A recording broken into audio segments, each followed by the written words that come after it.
Saudara-saudari yang terkasih, kita jumpa lagi dalam Pelita Hati di Honian Channel hari ini, Selasa 19 Agustus 2025, hari biasa dalam Pekan Biasa yang ke-20. Bersama saya Romo Thomas Suratno, SC, dari komunitas SC Teluk Betung, Bandar Lampung, mendengar dan merenungkan sabda Tuhan, yakni firman Tuhan yang tersurat dalam Injil Matius, bab atau pasal 19, ayat 23 sampai dengan ayat 30.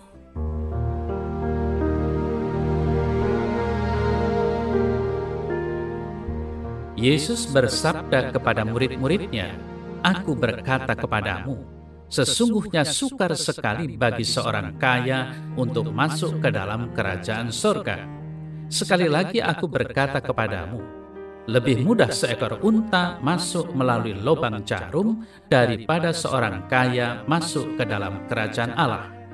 Ketika murid-murid mendengar itu, sangat gemparlah mereka dan berkata, "Jika demikian, siapakah yang dapat diselamatkan?"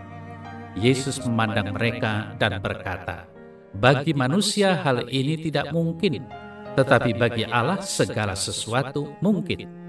Lalu Petrus menjawab dan berkata kepada Yesus, "Kami ini telah meninggalkan segala sesuatu dan mengikut Engkau. Jadi apakah yang akan kami peroleh?" Kata Yesus kepada mereka, "Aku berkata kepadamu, sesungguhnya pada waktu penciptaan kembali, apabila Anak Manusia bersemayam di tahta kemuliaannya, kamu yang telah mengikut Aku akan duduk juga di atas 12 tahta untuk menghakimi ke-12 suku Israel. Dan setiap orang yang karena namaku meninggalkan rumahnya, saudaranya laki-laki atau saudaranya perempuan, bapa atau ibunya, anak-anak atau ladangnya, akan menerima kembali 100 kali lipat dan akan memperoleh hidup yang kekal. Tetapi banyak orang yang terdahulu akan menjadi yang terakhir, dan yang terakhir akan menjadi yang terdahulu."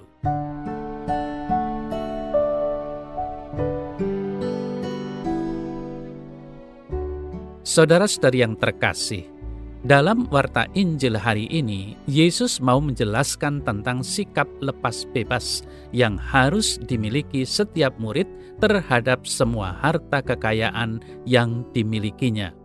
Semua harta adalah sarana yang diberikan Tuhan dan bukan tujuan. Dengan sarana itu, hendaknya nama Tuhan dimuliakan dan bukan justru untuk kesombongan manusia. Terkadang orang hanya berpikir, dengan melakukan 10 perintah Tuhan dan 5 perintah gereja, dengan rajin ke gereja dan melakukan praktek-praktek kesalehan itu sudah cukup. Ternyata semua ini belum cukup. Sebagai murid Kristus harus berusaha menghadirkan kerajaan Allah dengan sikap berbagi dengan orang-orang miskin. Sikap berbagi ini juga membantu pribadi tersebut untuk bertumbuh dengan menggantungkan seluruh harapannya kepada Tuhan. Saudara-saudari yang terkasih, berangkat dari pengalaman orang muda yang kaya yang memutuskan untuk mundur dari keinginannya untuk memiliki hidup kekal karena banyak kekayaannya, maka Yesus dengan tegas mengingatkan para muridnya, "Sungguh sukar sekali bagi orang kaya untuk masuk ke dalam kerajaan sorga. Lebih mudah seekor unta masuk melalui lubang jarum daripada orang kaya masuk ke dalam kerajaan sorga." Anak muda yang kaya tidak memiliki sikap lepas bebas. Ketika diminta oleh Yesus untuk menjual segala harta, hasilnya diberikan kepada orang miskin supaya dapat memperoleh harta di sorga, lalu mengikuti Yesus.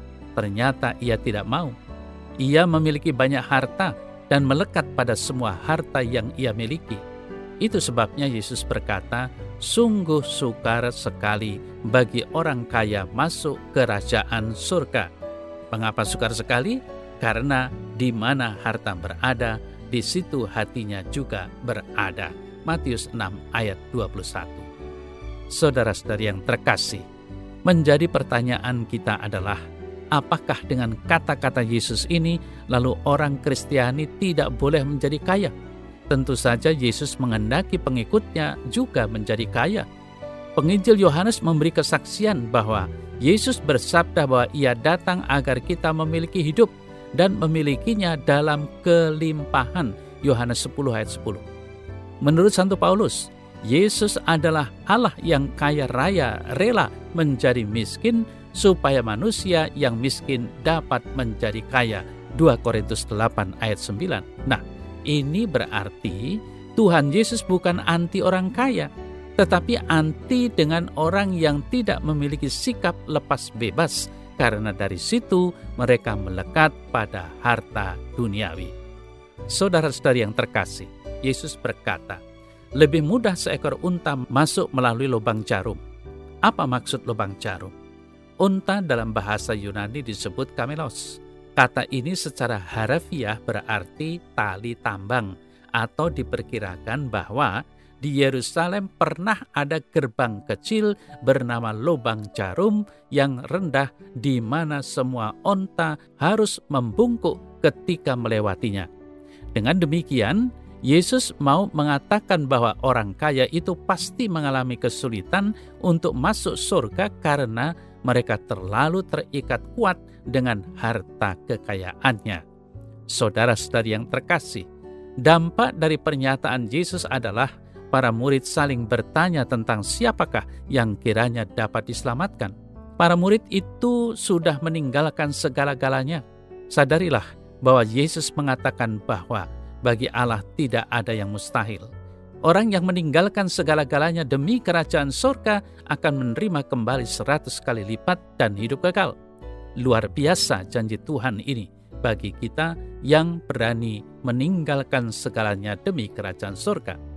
Mari kita mengubah cara pandang kita terhadap harta kekayaan sehingga orientasi kita berubah kiblat hanya pada Tuhan. Dia adalah pencipta kita dan hanya kepadanya sembah dan bakti kita.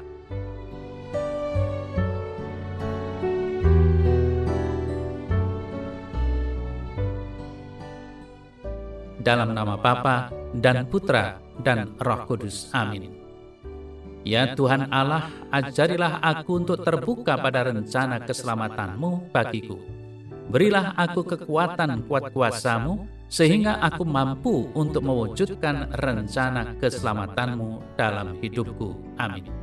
Semoga Allah yang Maha Kuasa memberkati saudara dalam nama Bapa dan Putra dan Roh Kudus. Amin.